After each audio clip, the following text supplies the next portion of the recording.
Morning students, class 9th में SST में हम पढ़ रहे हैं इकोनॉमिक्स का चैप्टर फर्स्ट। चैप्टर है the story of village Palampur. अब इसमें हमने फर्स्ट पार्ट पढ़ लिया था। इसमें एक नेक्स्ट टॉपिक है फार्मिंग इन पालमपुर, कि पालमपुर में जो फार्मिंग है वो कैसी है और जो लैंड एरिया है वो कितना है, या उसको हम क्या बढ़ा सकते हैं या नहीं बढ़ा सकते लैंड एरिया को। तो farming is the main production activity in Palampur with around 75% of people dependent on it for their livelihood, कि अपने जीवन यापन के लिए पालमपुर के 75% पीपल जो है वो खेती के ऊपर डिपेंड है। दे आर ईदर फार्मर्स और फार्म लेबरर्स, या तो वो किसान है या फिर वो किसानी का काम दूसरों की जमीनों पर करने वाले लेबर है। The well-being of these people is closely connected to production on the farms. अब उनकी जो well-being है, मतलब जो उनका भलाई की बात है, वो ये है कि वहाँ पे खेती कैसी होती है, प्रोडक्शन उसका फार्म पे कितना अच्छे से होता है। There is a basic constraint in raising farm production. सबसे बड़ी बात क्या है कि वहाँ की खेती का जो उत्पादन है वो कैसे और बढ़ाया जाए। Since 1960 in Palampur there has been no increase in land area under cultivation, कि 1960 से अभी तक जो एरिया है गांव का उसमें कोई भी बढ़ोतरी नहीं हुई है। गांव उतना का उतना ही है, जमीन जो है वो सेम है। Land area under cultivation is practically fixed, क्योंकि वो जो है वो फिक्स है। Why then some of the best lands in the place had been developed into cultivated land? भाई इतना जरूर हुआ है कि उस एरिया में से जो खराब जमीन थी, वेस्ट लैंड थी, बिना यूज की अनुपजाऊ थी, उसको थोड़ा सा सही करके कल्टीवेशन के लिए यूज करना शुरू कर दिया गया। There is no further chance to increase farm production by bringing new land under cultivation. लेकिन आगे इस चीज को और बढ़ाने का कोई भी चांस नहीं है कि जो वेस्ट लैंड थी वो भी अब इस्तेमाल कर ली, उन्होंने प्रयोग कर ली। अब क्या नेक्स्ट टॉपिक है इसका दूसरा, can one grow more than same land, कि अगर किसी के पास में मान लो 20 बीघे जमीन है, 50 बीघे जमीन है, क्या उससे वो ज्यादा से ज्यादा ग्रोथ कर सकता है, वहां पर अपनी फसल को ज्यादा उगा सकता है। तो वो इस चैप्टर में यहाँ पे इसमें पालमपुर की स्थिति के बारे में हम बता रहे हैं। As per the crops grown in facilities available, Palampur resemble a village of western part of the state of Uttar Pradesh. ये जो एक काल्पनिक गांव है, ये कहाँ पे दिखाया, उत्तर प्रदेश के वेस्टर्न पार्ट में दिखाया है। नो लैंड रिमेन आइडल, वहां पे कोई भी जमीन बेकार नहीं है। और land is cultivated in Palampur, सारी जमीन पे वहां पर खेती होती है।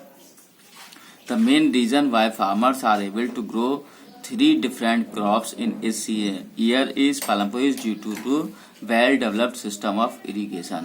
और वहाँ पे जो ग्रोथ कर रहे हैं वो ज्यादा जो उपजाऊ क्षमता बढ़ा रहे हैं उसकी, तो क्या है कि वहाँ का वेल डेवलप्ड सिस्टम है, कि पालमपुर को जो दिखाया है वो एक बहुत ही बढ़िया विकसित गांव दिखाया है जिसमें पानी का सिंचाई का सिस्टम बहुत बढ़िया है। In the winter season rabi, जाड़ों में तो रबी की फसल, fields are sown with wheat, जिसमें कि जाड़ों में वीट की फसल होती है, गेहूं की। From the wheat produced farmers store enough wheat for the family's consumption and sell the extra wheat at the market at Raiganj. और जो जरूरत के हिसाब से है गेहूं वो तो अपने घर के लिए वो रख लेते हैं, और बाकी को जो उनका पड़ोस का मार्केट है रायगंज में, वहां जाकर के बेच देते हैं। During the rainy season kharif के फसल में, खरीफ के मौसम में farmers grow jowar and bajra, वो ज्वार और बाजरा बोते हैं।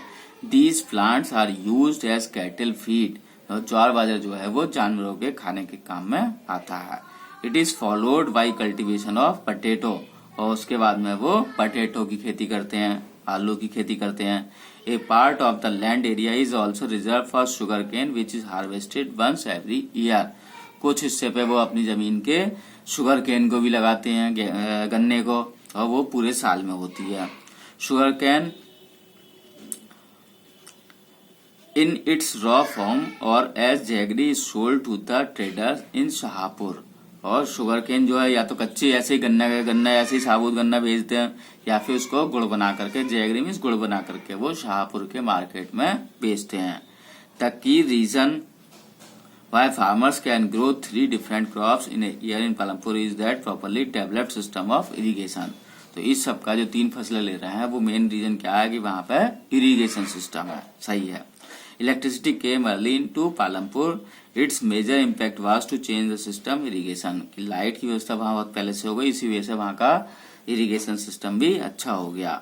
Till then Persian wheels were adopted by farmers to draw water from the well and irrigate small fields। और जब बिजली की व्यवस्था नहीं थी तो उससे पहले लोग पर्शियन व्हील का यूज करते थे और उससे अपने खेतों को पानी देते थे। People noticed that the electric run tubewell could irrigate much larger areas of land more effectively। कि लोगों को ये महसूस हो गया कि अगर हम बिजली के ट्यूबवेल लगाएंगे तो उससे हम बड़े एरिया को पानी से सिंचाई कर सकते हैं। The first few tubewells were government operated, but soon the farmers set up private tubewells। कि सबसे पहले जो थे वो ट्यूबवेल सरकार के द्वारा लगाए गए और उसके बाद में किसानों ने अपने ट्यूबवेल लगाने शुरू कर दिए। As a result, by mid 1917, the entire cultivated area of 200 hectare meter was irrigated। और इस तरीके से 1970 तक वहां का 200 हेक्टेयर एरिया जो है वो सिंचाई से सिंचित होने लगा। तो multiple cropping refers to growing more than one crop in a piece of land during a year.